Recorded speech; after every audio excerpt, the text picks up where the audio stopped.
महाराष्ट्र की पहली हाइड्रोजन बस का पुणे में सफल परीक्षण किया गया। ये परीक्षण कल दोपहर को किया गया। मेडा कार्यालय से सावित्रीबाई फुले विश्वविद्यालय के बीच परीक्षण किया गया। ये ट्रायल रन 7 दिनों तक चलेगा। 7 मार्गों पर यह हाइड्रोजन बसें चलाने का निर्णय लिया गया है। निगड़े से भोसरी, निगड़े से चिंचवड़ आदि मार्ग चयनित किए गए हैं। यह परीक्षण मेडा पीएमपीएमएल, आईओसीएल और टाटा के सहयोग से हुआ। शहरी क्षेत्रों में प्रदूषण को रोकने के लिए सरकार की महत्वाकांक्षी पहल है। इससे हरित ऊर्जा को प्रोत्साहन मिलेगा। राज्य सरकार हाइड्रोजन बसें खरीदने पर 30% की सब्सिडी देगी। इन बसों के पीछे पेट्रोल डीजल का आयात खर्च कम लगेगा। बस की कीमत 2.5 से 3 करोड़ रुपए होगी।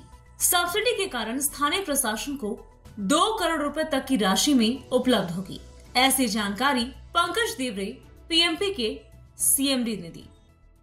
मी पंकज देवरे, सीएमडी पीएमपीएल। आज आपण पुण्यामध्ये पहिल्यांदा हायड्रोजन बसची ट्रायल घेतोय। याच्यामध्ये मेडा, पीएमपीएल, आईओसीएल आणि टाटा यांच्या संयुक्त विद्यमानाने आपण हायड्रोजन बसची ट्रायल रन घेत आहोत। 7 दिवस ही ट्रायल रन चालणार आहे। त्याच्यामध्ये आपण 7 रूट्स निवडलेले आहेत की महाराष्ट्राची क्लीन हायड्रोजन पॉलिसी जी आहे त्याला 2023ला आदरणीय मुख्यमंत्री देवेंद्र फडणवीस साहेब, आदरणीय उपमुख्यमंत्री एकनाथ शिंदे साहेब, आदरणीय मुख्यमंत्री अजितदादा पवार साहेब यांनी त्याला मंजुरी दिली आणि त्याची जबाबदारी मेडावर सोपवली।